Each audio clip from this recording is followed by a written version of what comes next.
Hello നമസ്കാരം, thanks for joining. ഇന്ന് ഞാൻ പറയാൻ പോകുന്നത് നമ്മളെ പുതിയ ലേറ്റസ്റ്റായി ഇറങ്ങിയ സിനിമ ഉണ്ടല്ലോ, മമ്മൂട്ടി മോഹൻലാൽ അഭിനയിക്കുന്ന പാട്രിയറ്റ്. അപ്പോൾ അതിനെ പറ്റിയാണ്. റിവ്യൂ ഒന്നുമല്ല, അതിലുപയോഗിച്ച ഒരു 3 വാക്കുകളെ പറ്റിയാണ്. അതിലൊരു ചെറിയ പന്തികേട് തോന്നിയത് ആ വാക്കിനെ പറ്റിയുള്ള ഒരു പന്തികേടിനെ പറ്റിയാണെന്ന് പറയാനുള്ളത്. അതിൽ ഒന്നാണ് ഒരു വാക്ക് കണ്ടൻറ്റ്സ് എന്നുള്ളതാണ് ആദ്യത്തെ വാക്ക്. അത് 2 വാക്ക് പറഞ്ഞ മമ്മൂട്ടിയാണ്, 1 വാക്ക് പറഞ്ഞത് മോഹൻലാലാണ്.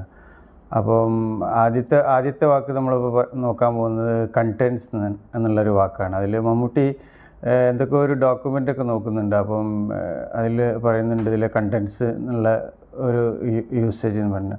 പക്ഷേ കണ്ടൻറ്റ്സ് എന്നുള്ളതല്ല, ഇപ്പോൾ നമ്മൾ ഒരു ഉള്ളടക്കം എന്ന് ഉദ്ദേശിക്കാൻ നമ്മൾ പറയുന്നത് കോണ്ടൻറ്റ് എന്നുള്ളതാണ്. കോണ്ടൻറ്റ്സ് എന്നാണ് പറയേണ്ടത്.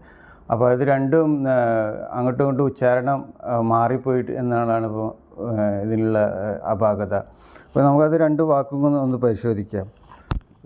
ഇതിൽ കണ്ടൻറ്റിന് 2 അർത്ഥങ്ങളാണുള്ളത്. ഓക്കെ, അപ്പോൾ ആദ്യത്തെ കണ്ടൻറ്റ് എന്ന് പറഞ്ഞാൽ അത് അഡ്ജക്റ്റീവാണ്, വെർബുമാണ്. ഓക്കെ, അതിൻ്റെ അർത്ഥം സംതൃപ്തമായ, സന്തുഷ്ടമായ എന്നൊക്കെയാണ് അതിൻ്റെ അർത്ഥം. ഓക്കെ, പിന്നെ അതന്നെ വെർബായിട്ട് ഉപയോഗിക്കുക. അത് സംതൃപ്തമാക്കുക, സന്തുഷ്ടമാക്കുക എന്നുള്ള അർത്ഥവും അതിനുണ്ട്. പക്ഷേ മമ്മൂട്ടി പറഞ്ഞത് അത് നൗൺ എന്നുള്ള നിലക്കാണ്. അത് നൗൺ എന്ന നിലക്ക് അതിനെ പറയുന്നത് കോണ്ടൻറ്റ് എന്നാണ്.